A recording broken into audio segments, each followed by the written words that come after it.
the communication professor likes that answer. But you're actually right.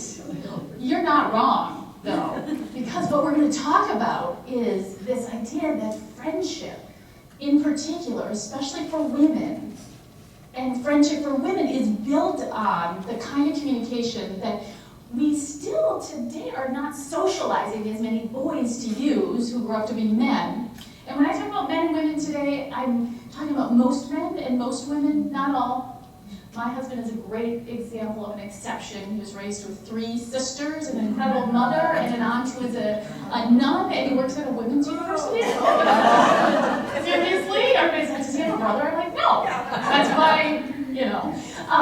So when I talk in generalizations, I'm talking about the research of most men and women. But the answer to that question is that spending time with friends is one of the most important things we can do over time, because with those friends, especially female friendship, we're building them around talk, around communication, around the kind of mundane talk, sometimes not so mundane as I'll tell you in some of the stories that women shared with me and my research colleagues.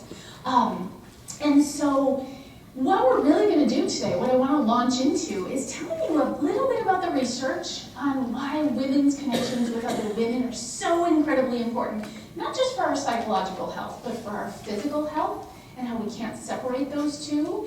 And then I'm going to share with you a number of the rituals, the stories, the rituals of connection. Some are goofy and funny, and you probably have some of your own, and I'll hope you'll share them. Some of them are really serious and significant. They deal with cancer and death, and how women in friendship is able to help folks navigate almost anything in life.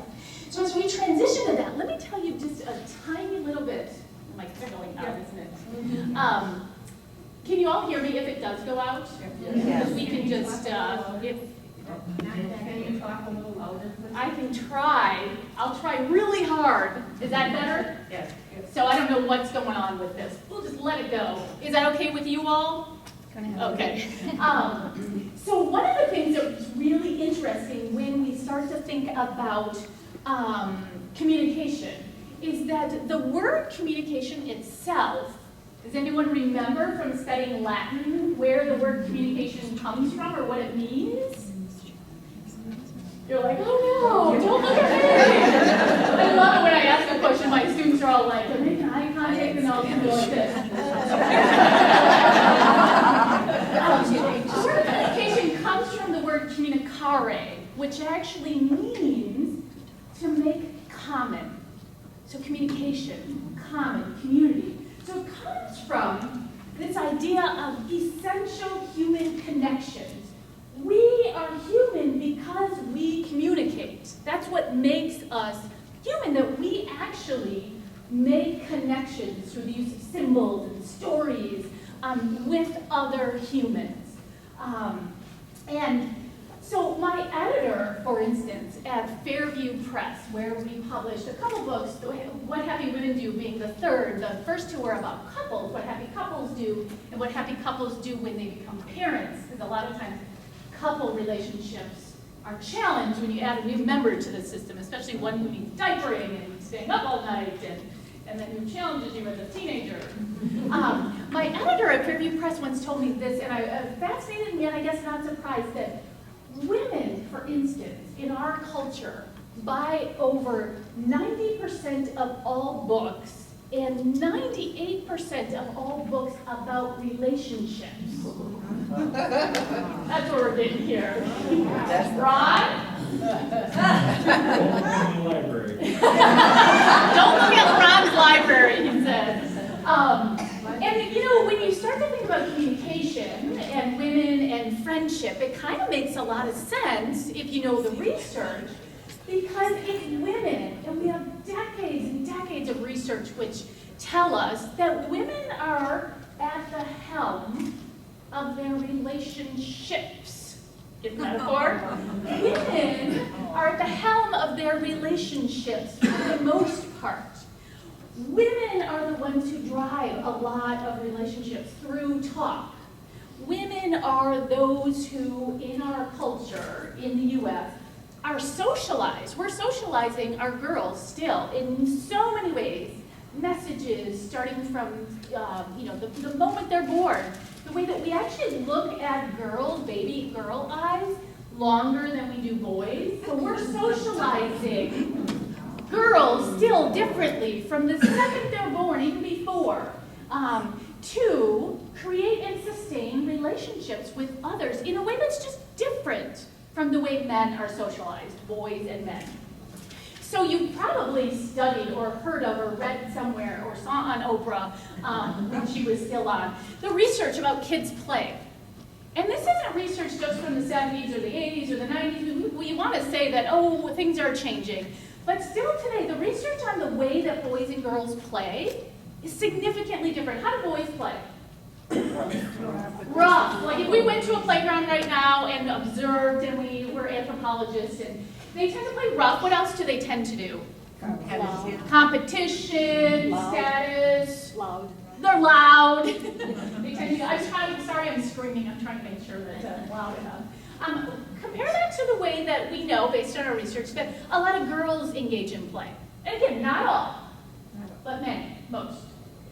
What do they do? What does it look like in play? They have teas, and they do. They might be creating teas, playing house. Yes, they're more gentle. Gentle, role playing. Girls tend to play in pairs or in small groups. They tend to play with games that have no clear-cut rules. Most don't have winners and losers. When we're talking most, the nature of the game for many girls is coordination. It's communicare, it's connection.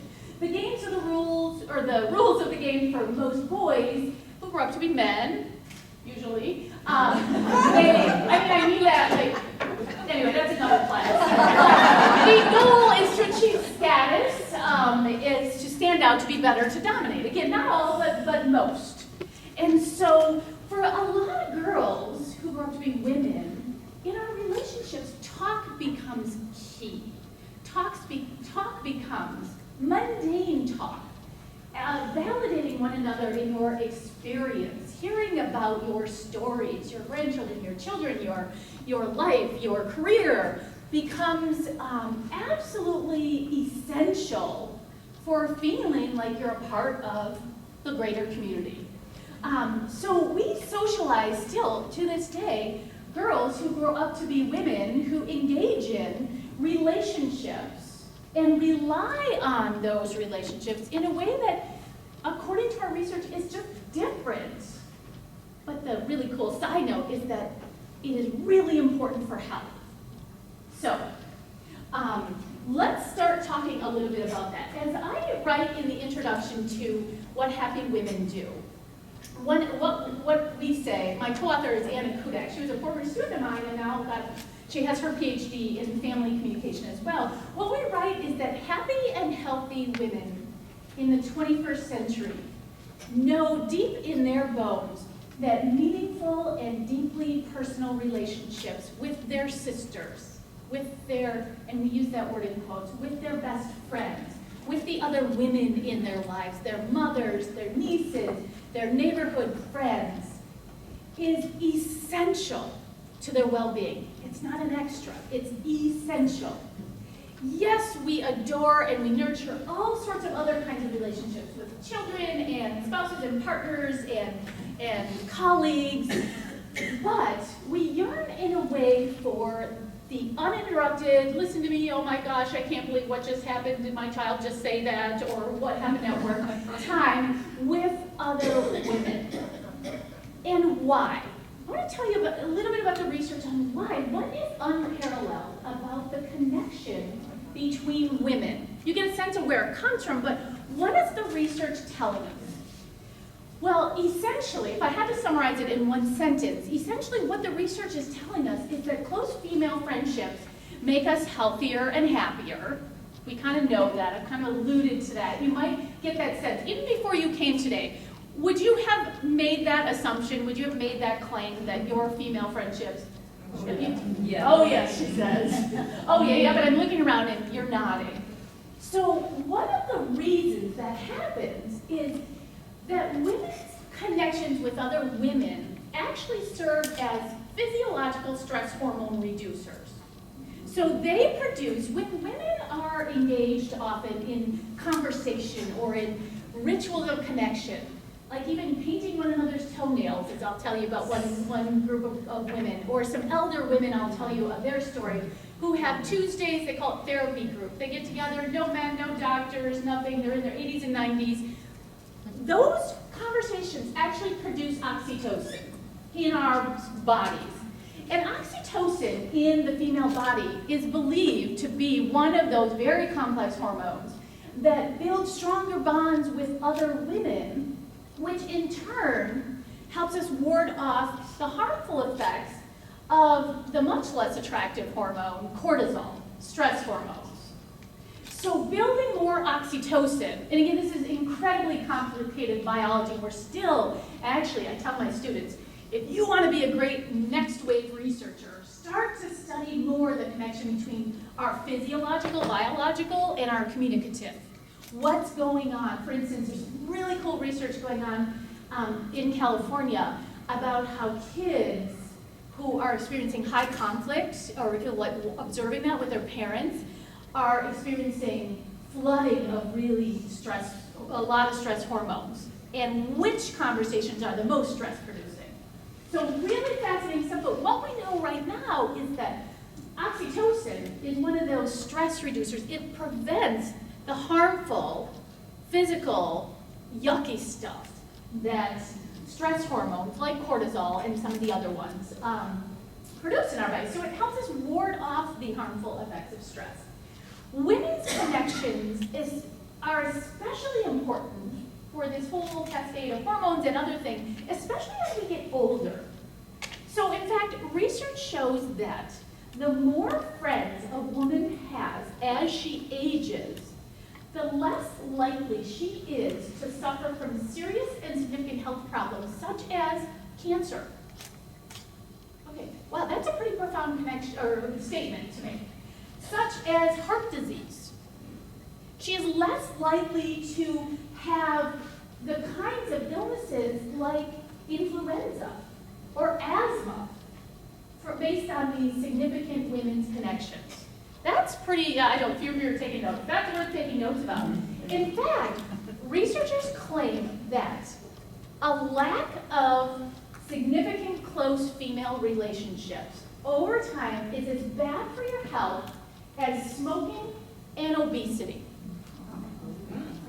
That's some serious stuff. And so this is one of the primary reasons that we wrote What Happy Women Do. So what we had been doing is studying and interviewing couples, mostly, about the rituals of connection that couples have that sustain and maintain their relationships over time. And the women in our research kept telling us about the rituals of connection they have with other women as they support their own health, as they supported and existed around their other significant relationships as parents or as couples or as whatever.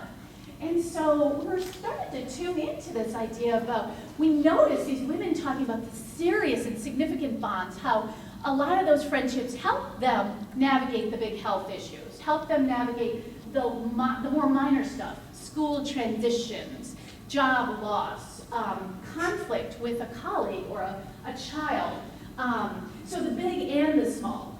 And we also noticed, of course, this isn't surprising if you study families and women at all, that women still are the kin keepers of most family relationships. So women are not only keeping the relationships healthy in many areas of their lives, but of course they are the kin keepers. They keep the kin in most families. So women reported that they were spending a lot of time maintaining their relationships with families and other significant others, the women in their lives. And they also reported, and I'm wondering if this is resonating with you, that they have really high standards for relationships. Right? Women have high standards. And here's the really great news in that. This is really great news. Women have some of the most significant and what they report as the best, most satisfying relationships. It's not that men don't have them, but women report that they have some of the best relationships